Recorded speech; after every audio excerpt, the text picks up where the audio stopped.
அனைவருக்கும் வணக்கம். இன்னைக்கு உற்சாக நியூஸ் சேனல்ல எதை பத்தி பார்க்க போறோம்னா, முன்னோர் வழிபாட்டிற்கு ஒரு சிறந்த நாளாக சொல்லப்படுது அமாவாசை. அது மட்டும் இல்லாம பித்ருக்கள் வழிபாட்டுவதற்கான அற்புதமான நாள்ல நாம எப்படி பித்ருக்களை வழிபட வேண்டும் என்பதை பற்றியும், அமாவாசை நாட்கள்ல குலதெய்வத்தையும் வழிபடலாம் என்ற கேள்விக்கு பதிலாகவும் இந்த வீடியோல நாம குறிப்பிட்டிருக்கோம். இந்த வீடியோ உங்களுக்கு பயனுள்ள தகவல்களாக இருக்கும். அதனால வீடியோவில் எந்த இடத்துலையுமே ஸ்கிப் பண்ணாமல் முழுமையாக பாருங்கள். லைக் பண்ணுங்கள், ஷேர் பண்ணுங்கள், கமெண்ட் பண்ணுங்கள். மறக்காமல் உற்சாக நியூஸ் சேனலையும் சப்ஸ்கிரைப் பண்ணிக்கோங்க. வாங்க வீடியோக்குள்ளே போகலாம். அமாவாசை என்பது முன்னோர்களுக்கான நாளாக சொல்லப்படுது. அப்படி பித்ருக்களை வழிபடுவதற்கான சிறப்புக்குரிய நாள் தான் அமாவாசை.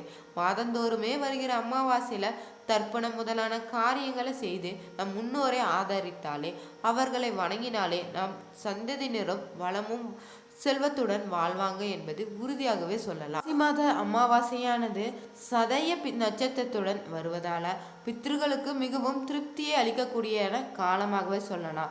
மாசி மாச அமாவாசையில அவிட்ட நட்சத்திரத்துல பித்ருக்கள் அளவற்ற மன மகிழ்ச்சியை தருமா.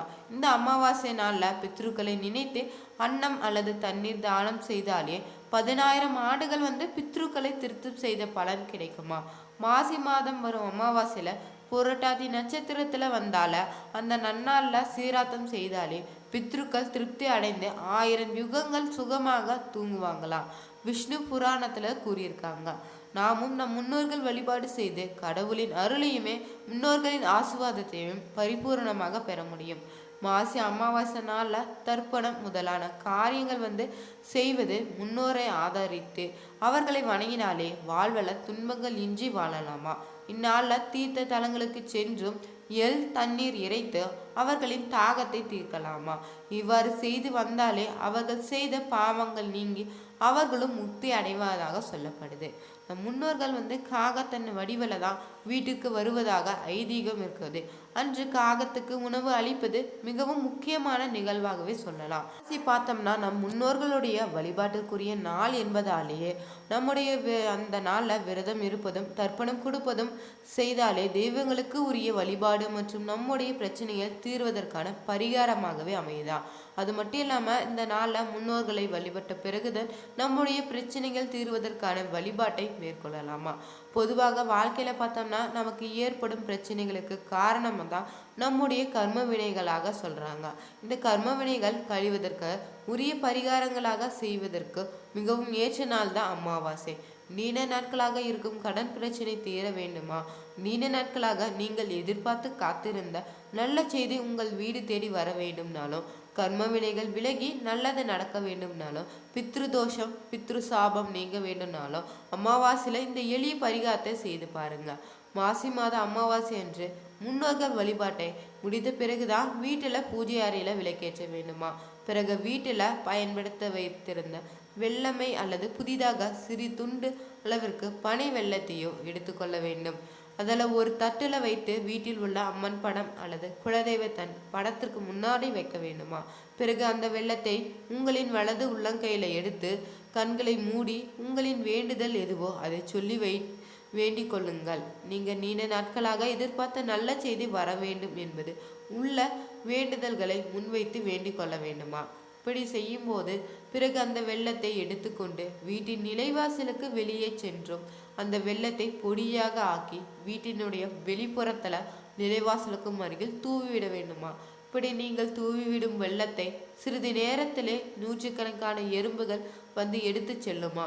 நூற்றுக்கணக்கான உயிர்களுக்கு அன்னதானம் அளித்த பலனை உங்களால பெற முடியுமா. இதனால் உங்களால் கர்ம வினைகளும் நீங்கி பல அற்புதமான மாற்றங்கள் உங்கள் வாழ்க்கையில நடக்கும் என்பதும் பித்ருக்களின் ஆசைகளும் கிடைக்குமா. அமாவாசை நாள்ல பார்த்தோம்னா அதிகாலையிலே எழுந்து நீராடி விட்டுதான் முதல்ல சூரிய பகவானுக்கு ஆர்க்கியம் படையுங்கள்.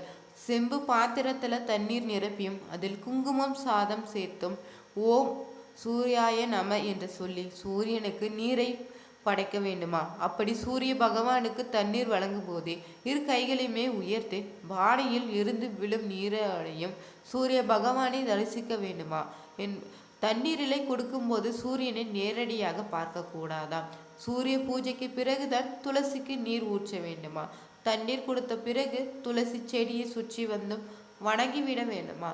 முதல்ல வீட்டு கோவிலில் விநாயக பெருமாளை வழிபட வேண்டும். விநாயக பெருமானுக்கு நீர், பால், பஞ்சாமிர்தம் ஆகியவற்றை அபிஷேகம் செய்ய வேண்டுமா. பின்னர் தான் மலர்களால் அலங்காரம் செய்து இனிப்புகளை வழங்க வேண்டுமா. தூப குச்சிகளை ஏற்றி ஆராத்தியும் செய்ய வேண்டுமா.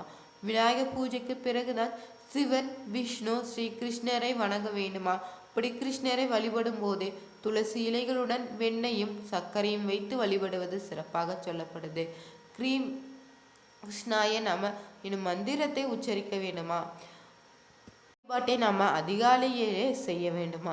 மதியம் 12 மணிக்கு பிறகுதான் முன்னோர்களுக்கு சீராத்தம், தர்ப்பணம் போன்ற சுப காரியங்களை செய்ய வேண்டும். பசுவின் சாணத்தாலே செய்யப்பட்ட வரட்டியில மூதாதையர்களை தியானித்து தூபமிட வேண்டுமா. தூபமிட்ட பிறகுதான் உள்ளங்கையில தண்ணீர் எடுத்தும் கட்டை விரல் பக்கத்திலிருந்து தண்ணீரை வழங்கவும்.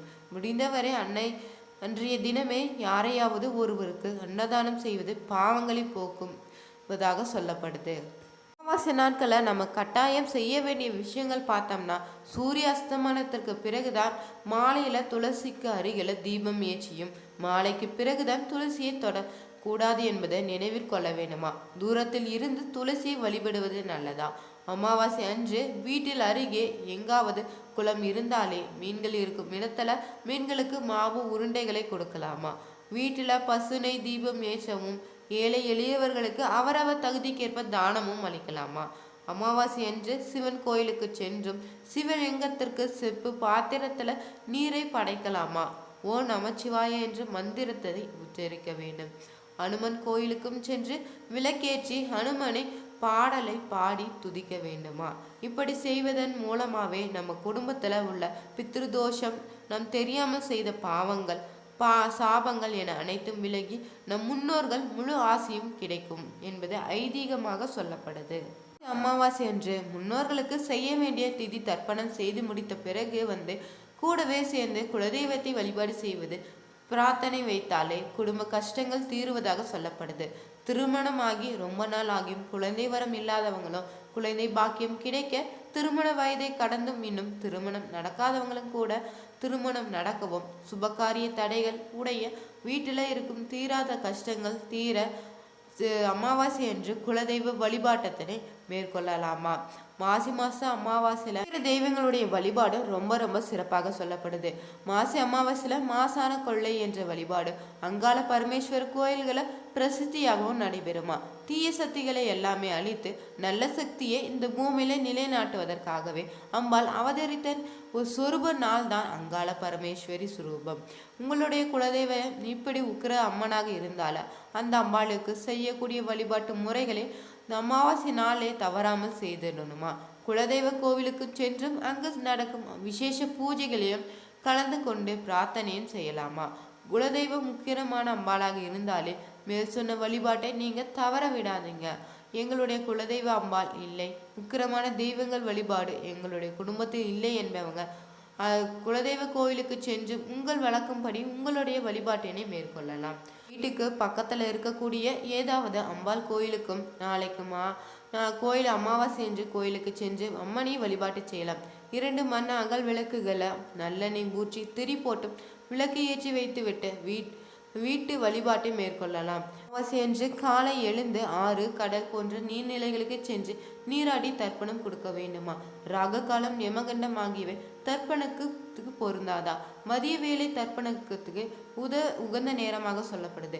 தர்ப்பணம் கொடுக்கும்போது தங்களின் கோத்திரம், குலதெய்வம், 3 தலைமுறையின் பெயர்களை அறிந்து கொள்வது அவசியம். தர்ப்பணம் செய்ய பின்னர் தான் வீட்டுக்கு திரும்பி மறைந்த முன்னோர்களின் படத்தை சுத்தம் செய்தும் வடகிழக்கு திசையில வைத்து தெற்கு பார்த்து வைத்தும் சந்தனம், குங்குமம் இட்டு துளசி மாலை சாத்தி வேண்டுமா. முன்னோர்கள் பயன்படுத்திய பொருட்களை வைத்து குத்து விளக்கு ஏற்ற வேண்டுமா. முன்னோர்களுக்கு பிடித்தமான இனிப்பு, காரம், பல வகைகளை படைக்க வேண்டுமா. தலைவாழை இலை படையல் போட்டு வணங்க வேண்டுமா. கோதுமை தவிடு, அகத்திக்கீரை போன்றவற்றை பசுவிற்கு தானமாக கொடுக்கலாம். பித்ருகளுக்கு தர்ப்பணம் செய்து முடிக்கும் வரை வீட்டில் தெய்வ சாந்தமான பூஜைகள் ஒத்திவைப்பது விட்டு பித்ருக்களுக்கான தர்ப்பணம் செய்து முடிந்த பின்னரே தினசரி செய்ய வேண்டிய பூஜைகளை செய்யணும். அமாவாசை தினங்களில் மாமிசம் சாப்பிடக்கூடாது. வெங்காயம், பூண்டு ஆகியவற்றை தவிர்ப்பது நல்லது. தர்ப்பணம் செய்யும் போது கருப்பு எல்லை மற்றவர்களிடம் இருந்து கடனாக வாங்கக்கூடாது. இந்த வீடியோ உங்களுக்கு பிடிச்சிருந்தா லைக் பண்ணுங்க, ஷேர் பண்ணுங்க, கமெண்ட் பண்ணுங்க. இது போன்ற சுவாரஸ்யமான தகவலை தெரிஞ்சுக்கொள்ள நியூஸ் சேனலையும் சப்ஸ்கிரைப் பண்ணிக்கோங்க. Thank you viewers.